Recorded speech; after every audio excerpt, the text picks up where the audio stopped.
Swan. He has no other name. His past is a mystery, but his work is already a legend. He brought the blues to Britain. He brought Liverpool to America. He brought folk and rock together. Now he is looking for the new sound of the spheres to inaugurate his own Xanadu, his own Disneyland, the paradise, the ultimate rock palace. This film is the story of that search, of that sound, of the man who made it, the girl who sang it, and the monster who stole it. That's the great Rod Serling reciting the opening narration to one of the best and brightest cult films of all time, Brian DePalma's 1974 classic, Phantom of the Paradise. Hello and welcome to Season 2 of the Occasional Film Podcast, the occasional companion podcast to the Fast Cheap Movie Thoughts blog. I'm the blog's editor, John Gaspard. In today's episode, I chatted with the creator of the best online resource for information on Phantom of the Paradise, Ari Kahan. Ari has run the Swan Archives website for nearly 20 years, offering behind-the-scenes photos, lost or deleted shots, and pages of fun facts and memorabilia. Like many Phantom fans, he came to the movie at a young and impressionable age. Do you remember when you first saw it? What were the circumstances? How old are you? What was your reaction? Sure. I first saw it when I was 12. It was double billed with Young Frankenstein. This would have been in early 1975. And my mom took me to see Young Frankenstein, which was okay. It was pretty good. But I was really enamored with the second feature on the bill, which was Phantom. And I've been in love with it ever since.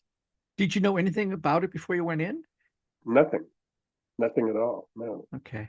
So what has been the attraction for you for that film, those many, many years ago? It may have just hit me at an impressionable time, but I think that, being 12 and being kind of a nerd, I probably identified with Winslow and his fervent belief that if the world could only hear from his heart, and especially if all the girls in school could only hear from his heart, then they would love him and not the jerks that they always went out with. So there's probably some of that.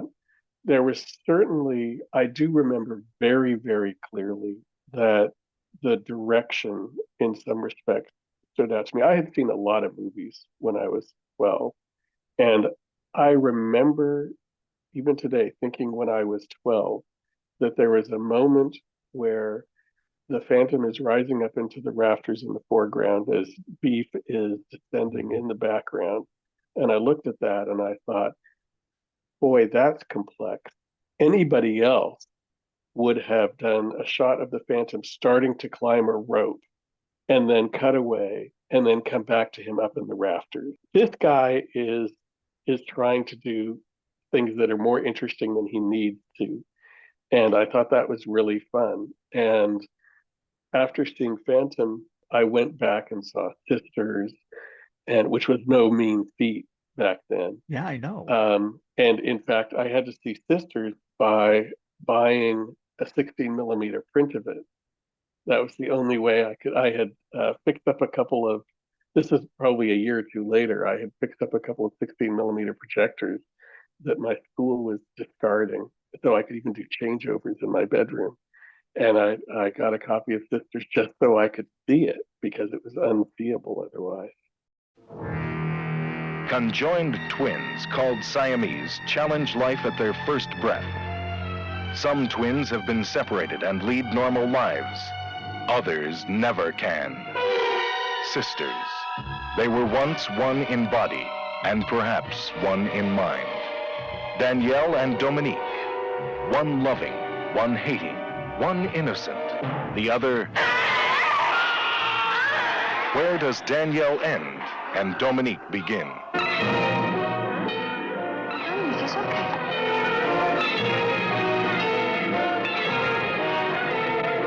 No, I can't remember. Go back, try. Remember, He's in freak! Look at the freak! Sisters. Rated R. Well, kudos to you for finding Sisters, because it took me a long time I imagine it showed up at Film Society at the university or something finally. And so getting to see William Finley in a markedly different role, and also seeing, oh, okay, this is a director who likes split screen. Although I probably would have gotten that from Carrie, because I'm sure I saw Carrie first. He doesn't, I think he's accused of doing stuff like that just for showing off, when in fact I think it's always for a cinematic or emotional reason. And Sisters is the best example of that. The suspense of getting rid of that dead body before they get to the door is enhanced by the fact that you're watching two things happen at the same time. Yeah, I think in Sisters and Phantom both, it works really well. And I think even DePalma would agree that it didn't work as well in Carrie, because the split screen calls for intellectualizing on the part of the audience, and it takes you out emotionally, and wasn't really working that well. I understand why he did it, because it would be boring to like cut to Carrie's face, cut the things happening, cut back to Carrie's face, blah, blah, blah, blah, blah. But I think both he and Paul Hirsch, the editor, feel it would have been better off to do something else. But anyway, after Phantom, every new De Palma film to come out all the way through Domino has been a much anticipated event for me, and I'm in the theater on the first day, and there have been a couple of disappointments along the way, but by and large, it's been awesome. Since you've seen Phantom so many times, were there any surprises that popped up over the years as you watched again and again, and things that you hadn't seen or hadn't realized? It took me a really long time to notice that there was a frame or two of Jessica Harper being one of Beef's backup singers on stage when he's performing Life at Last, and only because I think it was unavoidable to use those frames. I think somebody figured out in editing that it didn't make any sense for her to be one of those backup singers and then in a white dress, very 10 quickly. seconds later. So that took a while. It also was only within the past couple of years that I realized that a lot of the sort of classical but silent movie sounding music that I had always thought was composed by the guy who did the incidental music was actually Beethoven. Oh, really? Because Beethoven's not credited. So that little little violin thing that happens.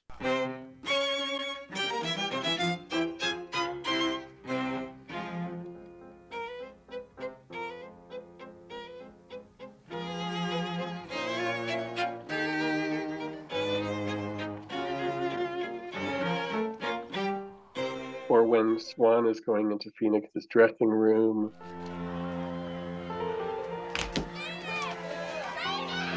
Phoenix. Swan.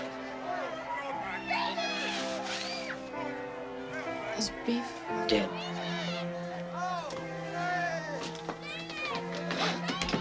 but let's not talk about that. Let's talk about you. Winslow is escaping from prison.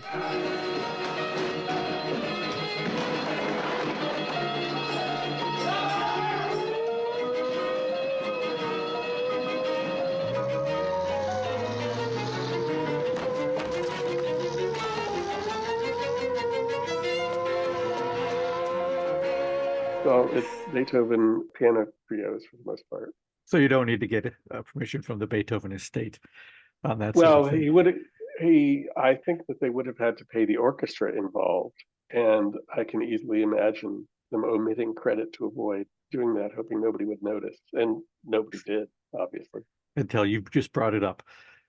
Yeah, sorry. That's okay. It's not our problem. One of the things that I found the Swan Archives to be so helpful on, well, lots of things, when I discovered it years ago, and I've returned to it as new things have popped up or I've dug a little deeper, was your explanation of the Swan Song debacle. As a frequent viewer of the movie, I wasn't noticing truncated shots. That I didn't notice until you showed us the full shots. But obviously the mats, particularly at the press conference, are really, really terrible. If I'm noticing them, they're bad. Can you just give us a brief history of why they had to do that? Sure. So it goes to beef electrocution. In the early 70s, there was a band called Stone the Crows, whose guitarist was a guy named Les Harvey. And Peter Grant, who would later manage Led Zeppelin, managed Stone the Crows. And Les Harvey was in a freak accident electrocuted on stage. I think his guitar was badly grounded or something along those lines in 1971 or 72. And when Peter Grant learned that there was a film coming out in which a rock star is electrocuted on stage, he assumed that it was making fun of what had happened to his friend Les Harvey. And by that time, he was managing Led Zeppelin. I should say, in DePalma's defense, that beef electrocution shows up in early drafts of the script that were written before Les Harvey suffered his accident. So this was life imitating art, imitating life, rather than the other way around. DePalma clearly did not base that plot point and probably didn't even know about what had happened to Les Harvey. But anyway, by the time Peter Grant got wind of this, Phantom had already been shot, but not yet released. This was in the summer of 1974. And by sheer absolute coincidence, Peter Grant and Led Zeppelin had just gotten a trademark in Swan Song for their record label. And the first record to come out on the Swan Song label was Bad Company's first record, and that was in somewhere around June of 1974. So that's when their trademark was perfected, and Phantom was scheduled to be released a few months later at the end of October. And Peter Grant went to 20th Century Fox, which had just purchased Phantom from Ed Pressman and Brian DePalma. I guess, it's important for the story to know that Phantom was independently produced. It wasn't financed by Fox. Pressman and DePalma raised money to make this movie in the hopes that they would then sell it to some distributor for more than they had paid to make it. And it turned out that there was quite a bidding war among several studios, which Fox won. And Fox paid more for Phantom than anyone had ever paid for an independent film to that point in history. They had very high expectations for it. So that sale had just closed, but Pressman and DePalma and everyone else hadn't been paid yet by Fox. And of course, they had run out of money and owed everybody money, everyone who had worked on the film. So they were in kind of a desperate situation. And Peter Grant went to Fox and said, I'll sue you and prevent release of this film. And the only thing that Fox could do was to tell Pressman and DePalma, you need to fix this. And the only way they could fix it was by removing all of the references to Swan Song so that Peter Grant wouldn't have grounds for his claim, because he obviously can't claim you can't have a film with an electrocution of a rock star. Really, all he had was the Swan Song thing. And so that was done very, very hastily. They were still working on it in early October, even though the film was scheduled for release at the end of October. So basically, Fox signed a deal with Led Zeppelin saying we won't release the film, with any of this Swan Song prominently shown, which is a very stupid resolution, really, because Peter Grant, in the end, did not prevent distribution of the film with an electrocution of a rock star, which was his original concern. All he really managed to do was mangle somebody else's art. And so the end result is that the film that we've all been watching for the last 50 years, there's little bits cut out of it. There's some lovely crane shots that you miss, because what De Palma had done through the film was start scenes on the Swan Song logo or the Swan Song name, and then move away from it to whatever was going on, so that you have the impression that Swan was everywhere. Mm-hmm. And so that whole thing was lost. And, as you and everybody else noticed, some of it's very noticeable, particularly the spastic bird at the airport. Yeah. Yeah. Which is too bad. I understand that you have a secret print of the film in which all those logos have been restored, in addition to fixing the crane shots and having shots that no longer have the terrible mat on them. Is there anything else in that version that we wouldn't have seen before? It's not a secret print, really. It was just reconstructing the film the way that it was intended to be. using footage that had been assumed to have been destroyed decades ago, but which I eventually found and digitized, and then with the help of a couple of other folks, put the movie back together. The most challenging part, there's a couple of challenging parts to that. It's not just a matter of sticking things in. The footage was without sound.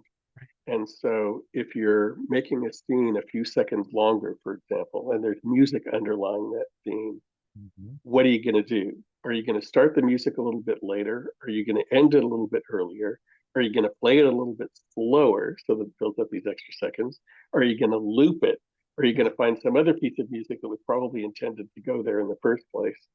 So there's that problem. And then the podium scene, which is the worst offender at the airport, they actually worked on the negative to put the dead bird on. And so the original footage for that podium it didn't exist. But we knew what the podium was supposed to look like because there's a still that was used for the German promotional campaign where those stills are created obviously months before the film is released. And that still shows the podium the way that it's supposed to look. So I got my friend Steve Rosenbaum, who is a special effects supervisor. He won Oscars for Forrest Gump and Avatar, I think, and he's about to win an Emmy. I will bet you a box of donuts he's about to win an Emmy for his work on Masters of the Air. I gave him the still and the footage that's shown, in the theater normally, and he reconstructed the podium for me. So that's how we did the podium. But the other thing that was that if you go see the film now in the theater projected from DCP, the DCP master, which is the same master that we've used for the current Blu-rays, was done by a company called Reliance Media Works in Burbank. And, I don't know what 17-year-olds they had working on it, but they did the coloring and grading the way it's fashionable to do when they did it, 10 years ago, which was a lot of orange and teal. Mm-hmm.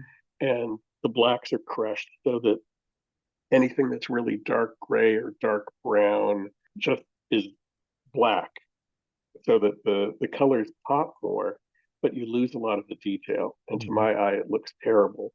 And so I used an earlier master of the film that looks more like it looked in the 70s as the base for the reconstruction, and then color matched the replacement footage to that. It sounds beautiful.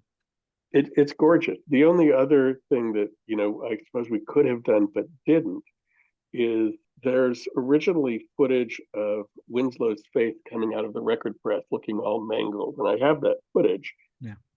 But I didn't put it back in because that footage that DePalma decided himself was not appropriate to the tone of the film that he was making. And so since the object of this game was to restore the film to the way that he would have wanted it, I left that out. I think that was a wise choice. I talked to Pete Gelderbaum, who did the Raising Cain reconstruction, and it's a beautiful piece of work that he did. He was more constrained than you because he was only allowed to use that footage which was there, and he just had to rearrange it, and he repeats one shot, but he got it as close to the original shooting script as he could. I don't think Paul Hirsch was particularly thrilled with it, but De Palma was, and has referred to it as his director's cut. Did De Palma see your version, and did he like it? Yeah, I did a cast and crew sort of screening in Los Angeles, and Paul Williams came to that, and Archie Hahn, and so on, and Ed Pressman, the producer. And there was tremendous enthusiasm because none of them had ever seen the film that they made the way that it was supposed to be. And I sent a copy to Paul Hirsch, and I'm not sure whether De Palma heard about it from Pressman or from Paul Hirsch, but he asked to see it, and I sent it to him. And I got a nice note from him saying, that it was great, good job, blah, blah, blah. It's great to see the film the way that it was, the original cut. So yes, he's seen it, he's happy with it. And Ed Pressman in particular wanted to have that version released on home video or in some other way. And we went to Fox. This was before Disney, it was still Fox. And Fox said, well, we could consider doing that under two conditions. First, Mr. DePalma approves. Well, yes, box checked there, he does.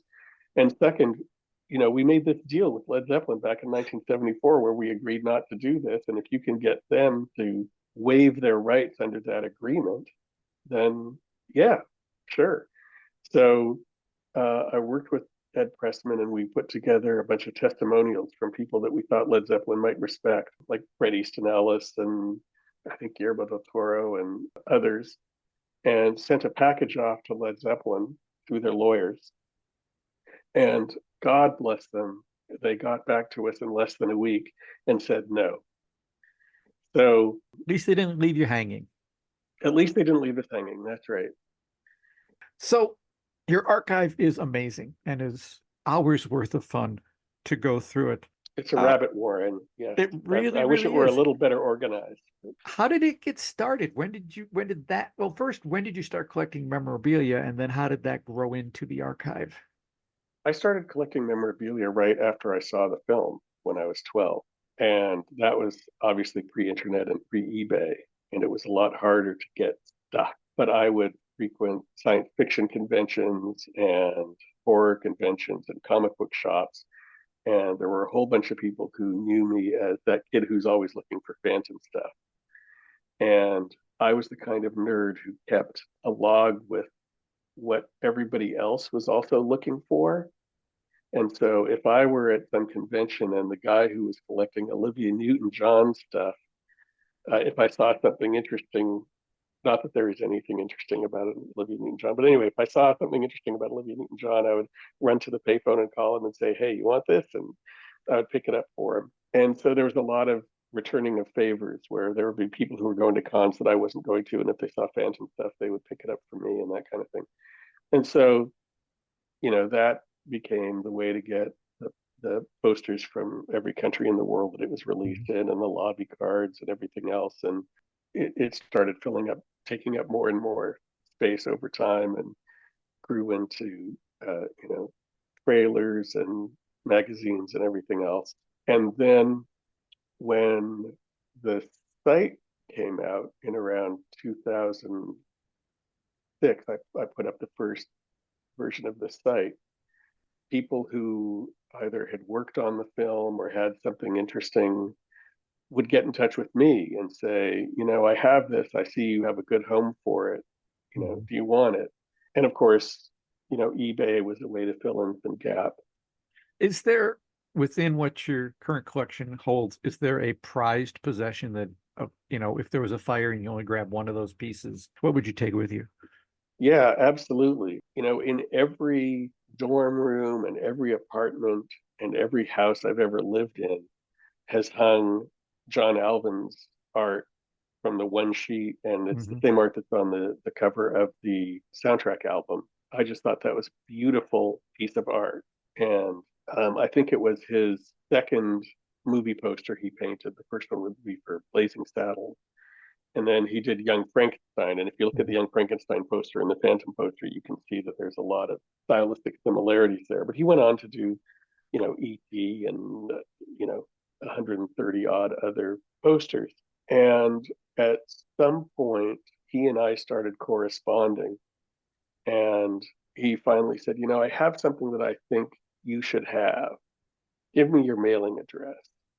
And a few days later, what showed up was his original painting, the comp painting for that poster, which he had all this time.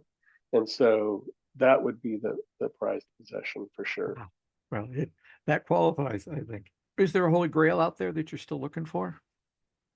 The original art for the Corbin poster, which is he's been maimed and framed, beaten, robbed, and mutilated. That artwork would be a Holy Grail, as well as the Phantom's original helmet. Now it turns out there's a couple of them at least, and one of them Guillermo del Toro now has. He just bought the Phantom's costume after it failed to sell at auction at Bonham's, and the other helmet Ed Pressman's family has.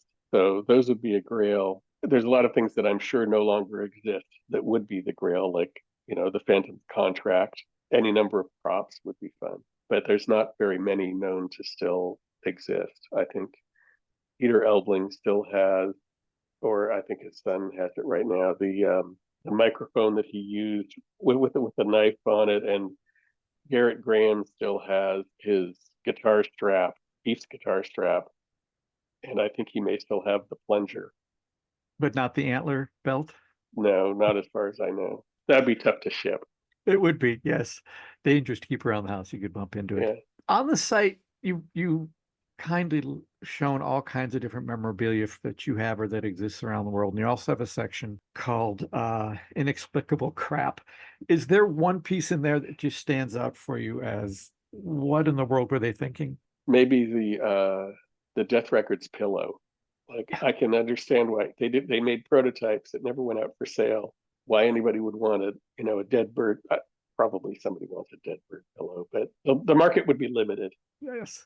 When the DVD for Phantom Palooza 2 came out, I bought that and then heard you talking somewhere about getting Jessica Harper to sing Old Souls, which is on the DVD. We just see the very end of her singing it. I'm guessing there were some technical Right. problems or something with that. It wasn't technical problems. It was that Paul Williams' rider specified that the show not be recorded.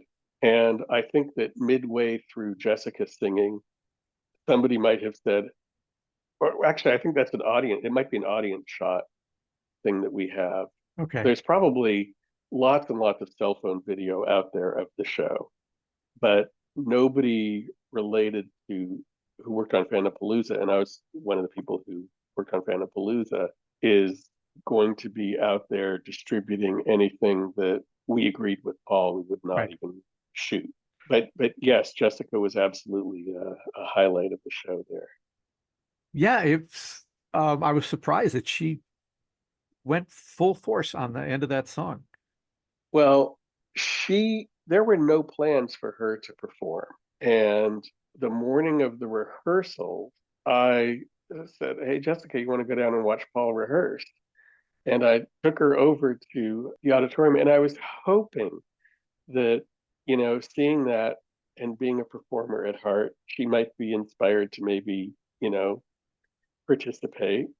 Mm-hmm. And she decided that, she would do Old Souls with Paul's band. And then she went back to the hotel and practiced the song, I think, all day in her hotel room. And then, knocked it out of the park that night. That's how I remember it. And then she came off stage and said, now I know how Mick Jagger feels.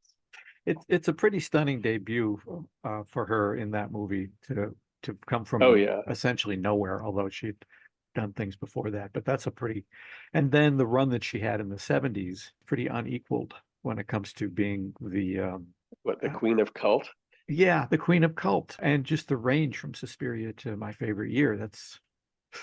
You don't get a much broader range than that. Pennies from Heaven. Yes, just phenomenal. Even just the Wheat speech in Love and Death is worth the price of admission alone. The last traces of the shimmering dusk are setting behind the quickly darkening evening, and it's only noon. Soon we shall be covered by wheat. Did you say wheat? Wheat. Wheat. I'm dead. They're talking about wheat.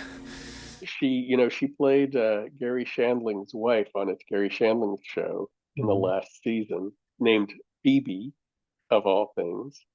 And I'm pretty sure it was the last episode of that show, she's held hostage by a phantom who lives under the set, who threatens to sabotage Gary's show unless she will sing his song. Don't worry. I'm not going to hurt you. After all, we're neighbors. Where are we? We're under Gary's audience. I love it here. It's so quiet, especially on a show night.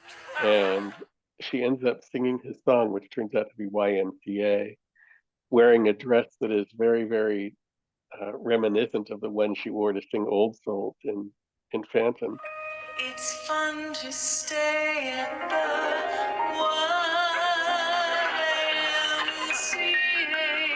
It's fun to stay at the YMCA.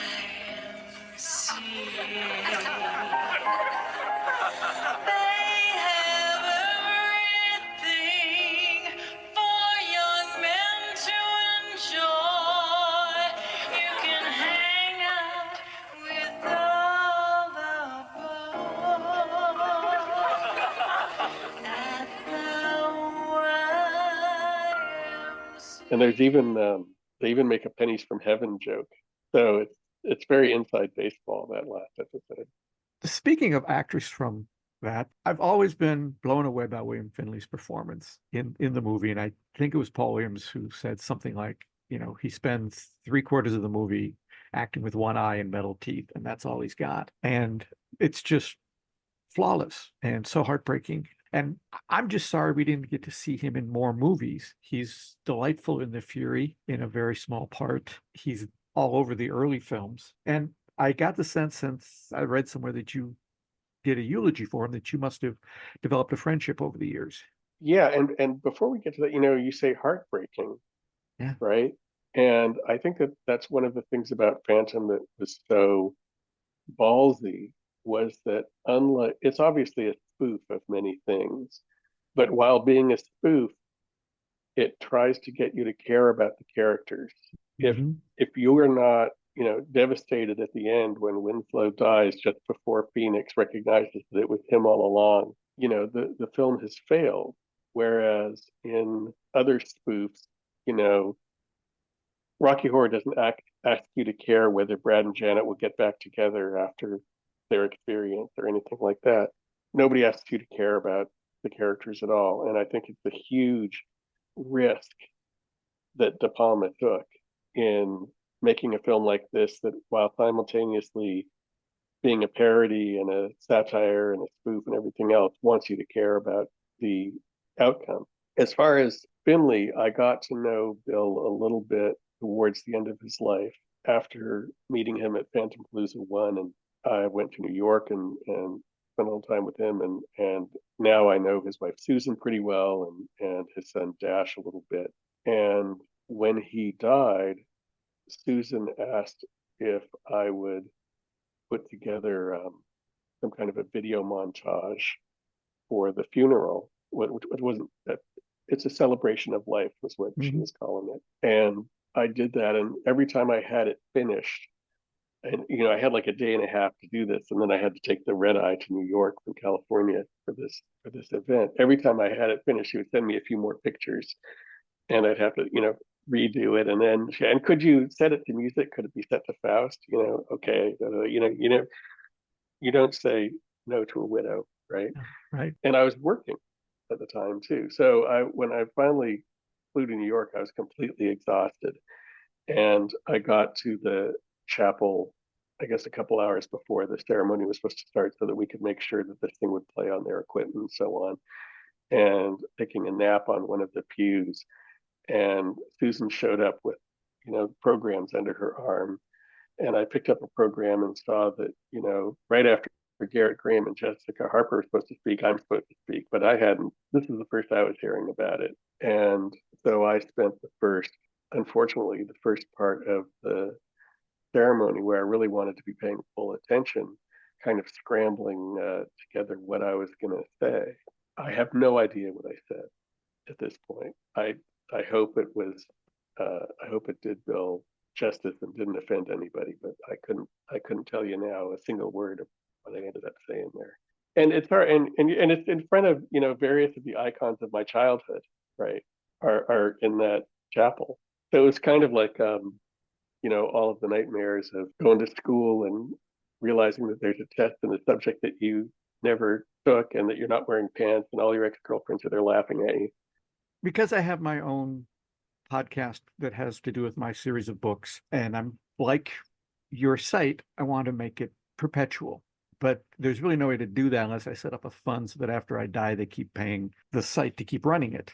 Because as soon as that site shuts down, the podcast goes away. And the same thing will happen to the archive. Whoever is hosting it, unless they're paid, it's going to go away. I'm wondering, do you have a plan in place for all that information? When I go, it goes. Oh, when it goes, you go. Oh, I feel like I set you up for that. Okay. Can I propose an alternate ending to that? Sure. You essentially have a book there. You just have it in web form. You should put that together so that when it is done, when you are done, it can just be put into a book, because it already reads like a book.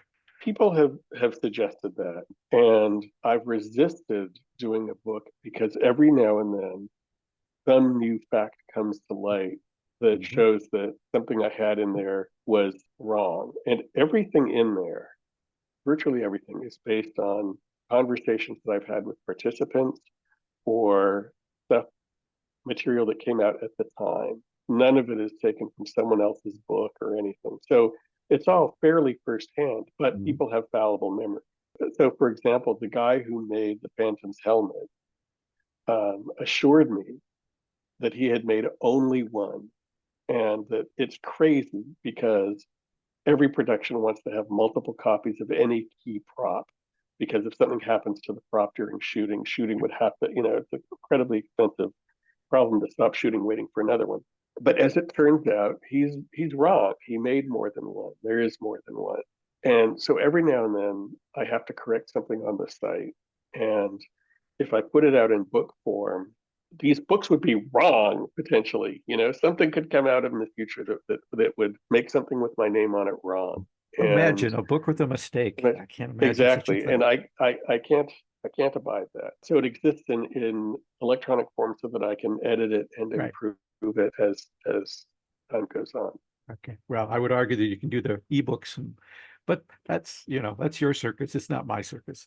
But you do raise an interesting question about misconceptions. I know that one of the biggest misconceptions is that it ran in Winnipeg forever, and it didn't. And I can, as someone who lived here in Minneapolis when Harold and Maude ran at the Westgate Theater for 2.5 years, I can assure you it ran there for 2.5 years because I was there those 2.5 years. So that was real. Is there another misconception out there about the movie that you just can't, like a whack-a-mole, get rid of? So many.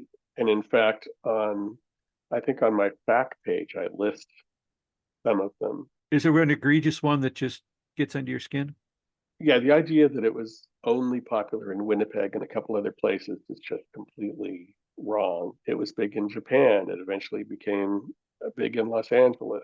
It never did anything in New York. Where it was actually biggest was not Winnipeg, it was El Salvador, where the songs hit #1 on the radio more than once. And it was brought back and revived many times. I get more mail from El Salvadorans than from anybody else. But yeah, so I guess, if you want to see what some of the myths are, look at my fact page. And I will put a link to that in the show notes. As we wrap up here, my favorite scene in the movie is the closing credits. I just love the music. I love what Paul Hirsch did with the assembly of that. And for years, I was living under the mistaken impression that in the credits, when it said montage by Paul Hirsch, that's what I was looking at, was that montage. That's a montage. Then I was disabused of that, I think, in an interview with him, which I clarified with him he was very nice to get back to me on Facebook when I said, am I correct in my understanding that the montage in the middle of the movie, the writing montage, you never saw that until the film was done? You had to put all the timing of that together, the animation of the writing, the placement of Phoenix's face on this part of the screen, all the phantom and that, all the dissolves, all that timing.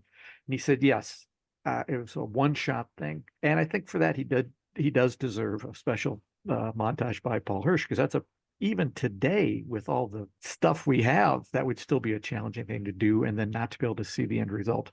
But even with that, I just still love the closing credits. It's a combination of music. It allows me to revisit all my favorite scenes in the movie, a lot of my favorite shots. Do you have a favorite scene? Well, I actually like those closing credits too, because most of the shots in those closing credits aren't actually in the film. Most of them are outtake. And so, for example, in those closing credits, you have Swan splashing in the tub. There's Archie Hahn twirling around like this. And most of them, I mean, they're alternate take, right? And they're clearly things that Paul Hirsch thought was charming and wanted to include that couldn't put in the film in the main. I suspect that you've held 35 millimeter film in your hands and cut shot A to shot B. I've only done that with 16, but even that is to keep a piece of film that short, hanging on a hook somewhere going, I know I'm going to want to use that later. Finding that, I don't think people today understand what skill level was involved in that sort of thing, or the TIE fighters and Star Wars that he did, or all that connection of little pieces, and tracking that and knowing that that's going to go there and that's going to go up. It's so much easier today. And you had to make firmer decisions then earlier in the process than you do now. Right. And fixing things was much more arduous. I think if they had to take the Swan Song stuff out of Phantom and they were doing it using digital technology today, obviously it would be much faster and so on. But doing it on film and having to send each change into the processing house and then getting it back a few days later, and it'd be horrible. But favorite scenes, the Goodbye Eddie number just remains a favorite. We'll remember you forever, Eddie.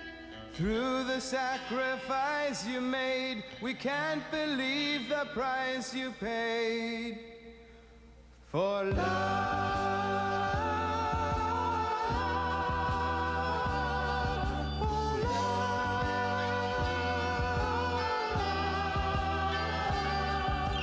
Little Eddie Mitty, born in Jersey City, started singing when he was 5. I could watch that forever. Do you know why?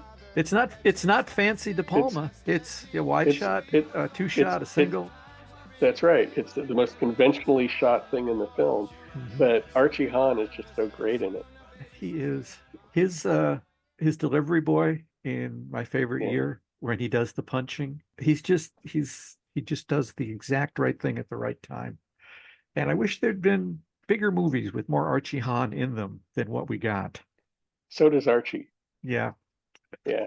I understand that. Okay, last question. If you take Phantom of the Paradise out of the mix, what would you say is your favorite De Palma movie? Well, I'm not sure that Phantom of the Paradise is my favorite De Palma movie. Okay. All right. Excellent. It is a sentimental childhood favorite. Mm-hmm. But I go back and forth between Carlito's Way and Casualties of War, Femme Fatale, Gary. Yeah. And Raising Cain. I think that Femme Fatale is probably the one that came closest to his intentions. Mm-hmm. It's the one that I think of as being like the most successfully realized, and I love it for that reason. Carlito's Way is just, by I think any objective standard, probably his best film. Okay. And I love Blowout too. I'm not on the Blowout train as much as everybody else. Maybe because it goes so dark. That's what I love about it is the devastating ending. I really love Pete Gelderboom's version of Raising Cain. Mm-hmm. I'm going to throw another one at you, which is on my list here. Okay, given all that, and given that you're 12 years old in 1974, 75, somewhere in there, and you're watching this, you're a movie freak at a really good time in history. From that era, is there a favorite? So I was really lucky that when I was 15, 16, I was working at a theater called the UC Theater in Berkeley, which was a repertory house that showed a different double bill every night. And any night that I wasn't working, I was there seeing movies. So I saw lots and lots and lots of movies. And, despite all that and all the weird stuff I saw, my favorites are probably the same things that every 70s kid's favorites were. It was Star Wars, Harold and Maude, The Godfather. I loved Harold and Maude so much that I bought an old hearse at one point. Okay, you win. You win. And I didn't keep it for long. It got I don't know how many gallons per mile. It was just not economical to have as a car, but it was fun for a while. Yes. I was very lucky when they hit the 2-year mark here in Minneapolis. And I was a junior in high school, maybe. I happened to know the son of the local movie critic for the paper. And the critic knew that I was a big fan of Harold and Maude. And so he took me along on his press junkets. So I had dinner with Bud Cort, got to chat with him. I got to hang out with Ruth Gordon for the day. Yeah, that's pretty, it's hard to top that, although buying a hearse is pretty close. So I think the only one I can propose on that would be when I was in high school. I was writing for the school paper. And actually, I had stopped going to high school. I was the entertainment editor for the school paper. And I had stopped going to high school. I dropped out. But I kept submitting articles to the paper. And at some point, the newspaper staff changed my title from entertainment editor to foreign correspondent. And on the strength of that, when Tim Curry's first record, Read My Lips, came out, and he was coming to town to sign autographs at Tower Records, myself and a writer from the Berkeley Bar, which was a newspaper back then, had lunch with him at Cruchon's around the corner from Tower Records just before he went off to do his autographing. And I was a huge Tim Curry fan, and I had to try to keep that under wraps and, not ask any Rocky Horror related questions. And that was my claim to fame until all of the Phantom nonsense started. Thanks to Ari Kahan for chatting with me about a movie we have both loved for coming up on 50 years. You can find a link to his terrific Phantom of the Paradise site, the Swan Archives, in the show notes. Did you enjoy this interview? You can find lots more just like it on the Fast Cheap Movie Thoughts blog. Check out the link in the show notes. Plus, more interviews can be found in my books, Fast, Cheap, and Under Control, Lessons Learned from the Greatest Low-Budget Movies of All Time, and its companion book of interviews with screenwriters called Fast, Cheap, and Written That Way. Both books can be found wherever you buy your books. And while you're there, check out my mystery series of novels about magician Eli Marks and the scrapes he gets into. The entire series, starting with The Ambitious Card, can be found in paperback, hardcover, ebook, and audiobook formats. And if you haven't done it already, check out the podcast companion to the books, Behind the Page, the Eli Marks Podcast, available wherever you get your podcasts. Well, that's it for episode 201 of the Occasional Film Podcast, which was produced at Grass Lake Studios. Original music composed and performed by Andy Morantz. Thanks for tuning in, and we'll see you occasionally.